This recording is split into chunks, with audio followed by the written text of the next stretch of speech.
Hello students.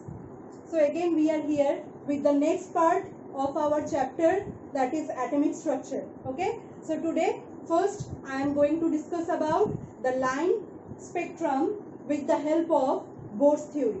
Okay. So how Bohr's theory is successful in explaining the line spectrum of hydrogen.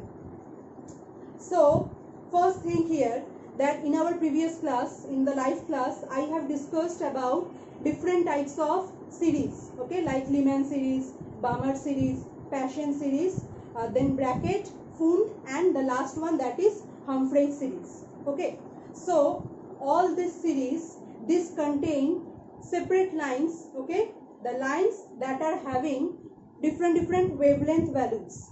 So according to their wavelength, they are arranged in the spectra. Okay, so this is called line spectra. So why that type of line spectra we are getting from hydrogen atom? So here we are discussing it in terms of Bohr's theory. So according to Bohr's theory, that at the center there is the nucleus, and outside the nucleus there are various orbitals, okay, various orbits, just like first, second, third, fourth, fifth, sixth and seventh orbit is there.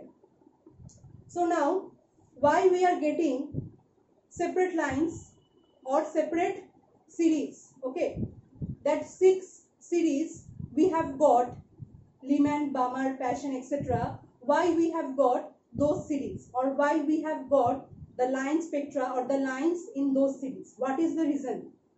So basically the reason is that hydrogen is having only one electron, okay, and that because hydrogen has the atomic number 1, that already we have discussed. Hydrogen has atomic number 1, and that electron is present in the first orbital, or that is the ground shell, okay, ground shell or the first orbit of hydrogen. But whenever the hydrogen gas is excited by absorbing any amount of energy, whenever the hydrogen gas is excited by absorbing any amount of energy, okay, so hydrogen gas not only contain only one atom, hydrogen gas contains large number of atoms, right? Large number of atoms are present in the hydrogen gas.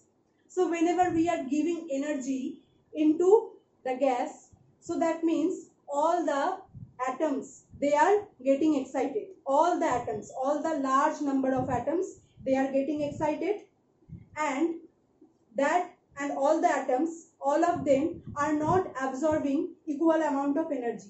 Okay, some hydrogen atoms are absorbing lower amount of energy, some are absorbing medium amount of energy, and some are absorbing higher amount of energy. So depending on the energy the hydrogen atom is absorbing, the electron that is present in its first orbit, it will go to the higher energy orbital. Suppose if one atom is there, any hydrogen atom we are discussing, if one hydrogen atom is there in which the electron is present in the ground shell, okay, when the hydrogen atom is in the neutral state, then the electron is present in the ground shell or in the K shell. Okay, now this hydrogen atom is absorbing lower amount of energy. So now this electron will go, suppose, to the second level or to the next level. Okay, second hydrogen atom is there which is absorbing energy more than this. So here for that the electron will go to a medium level. Okay, all these are energy levels, right? And as we are increasing the distance from the nucleus, the more is their energy.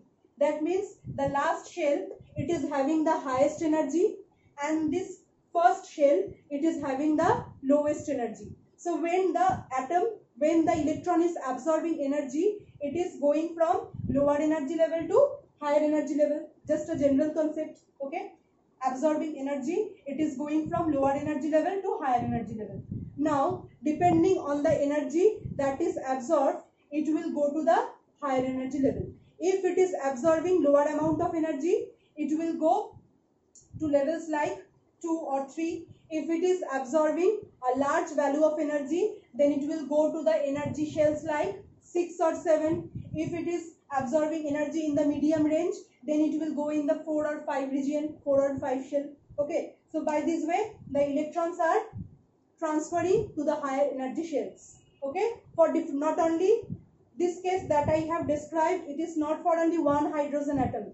I am telling about different hydrogen atoms. Okay, so in each case there will be one transition, not electron will go from here then from here. No, for one hydrogen atom there will be only one transition. Okay, and for all the hydrogen atoms there are many transitions that are making the line spectra. Now the electron has gone there. Suppose the electron has gone into the 6th level. Okay, here is the electron. So now when the energy, the source of energy, it is removed from here, so now what will happen? Now the electron that was in the higher energy level, in the 6th level, now it will release energy, it will emit energy, and it will now come back to the, now it can come back to different energy levels. Okay, it can come back to different energy levels. So from here it can come back to 1, it can come back to 2 or 3. So by considering this, we have got different spectral lines or different series. Just for example, in the Lyman series,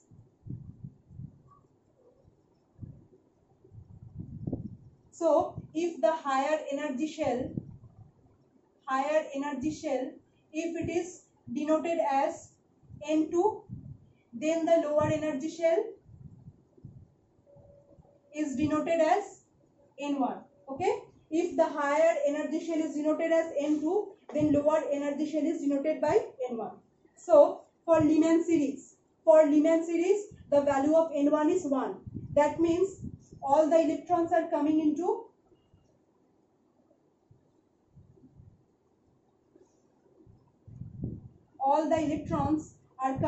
which level? Into the level 1.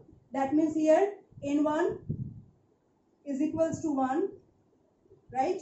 And N2 could be 2, N2 could be 3, 4, 5, 6, whatever.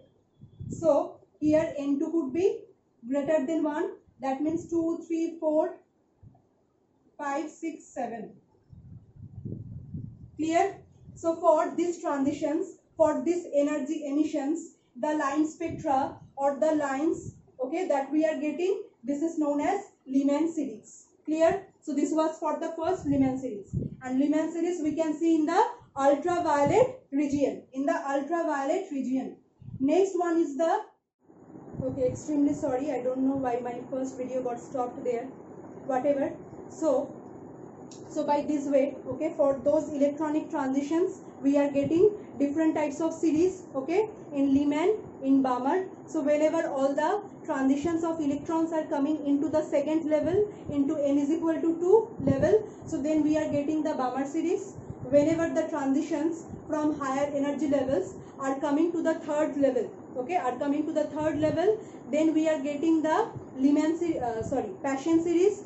Whenever the transitions are coming into the 4th level, we are getting the bracket series. Okay, by this way we are getting all the series, right?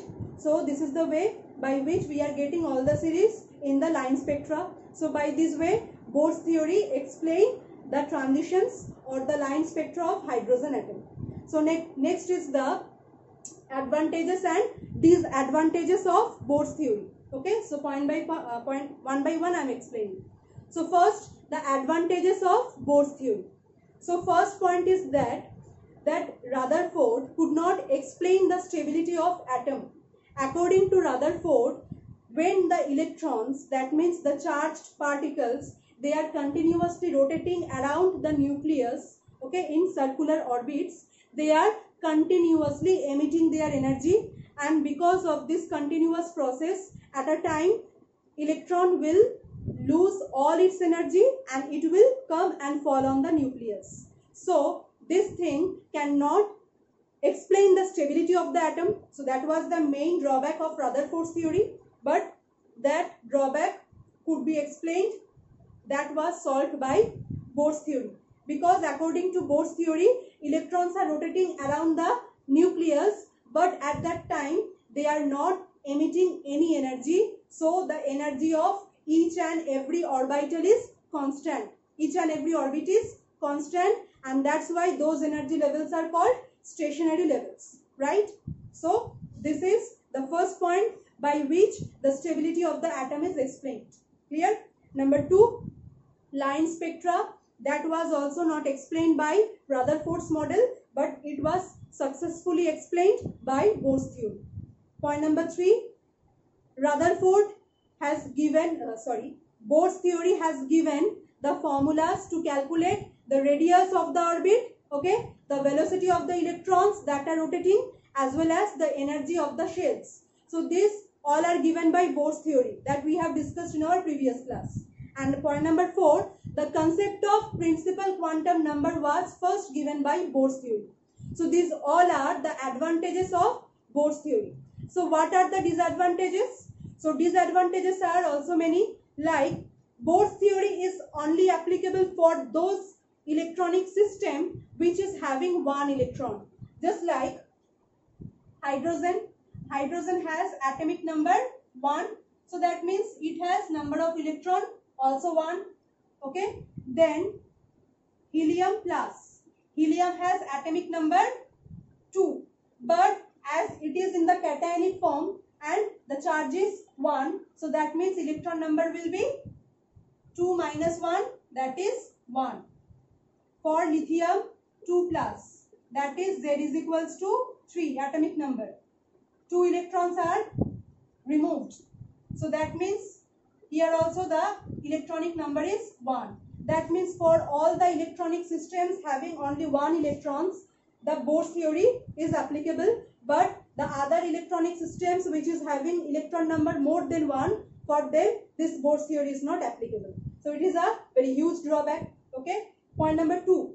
Point number 2 is that Bohr's theory, if we use a very strong spectroscope of a high resolution power, so we could see that the lines in the spectra, okay, that we have got in the line spectra of hydrogen. So these also contains many fine lines. Okay, if we split, if we can zoom, or if we can see one line in the line spectra, then we also can see that one line of it consists of many fine lines in it. So that fine splitting of the line cannot be explained by Bohr's theory. Point number 3 is that in presence of electric field as well as magnetic field, again one line in the line spectra, it again splits. Okay, it again splits down. But why these lines are splitting in presence of electric and magnetic field, this also cannot be explained by Bohr's model. Okay. Point number 4 is that Bohr only considered electrons as particles and not as waves. So it disobeys the theory given by de Broglie, which tells us about the dual behavior or the dual nature of electrons, that electrons can behave both as particles as well as waves. And the last point of today is that Bohr's theory has only given us a planar circular structure of electrons which is 2-dimensional, but 3-dimensional structure, 3-dimensional electronic model has not been given by him. So all of these are the drawbacks of Bohr's model. Okay, so I think this is clear for you all. So in our next class, we will proceed with the rest of this chapter. Thank you everyone. Have a nice day.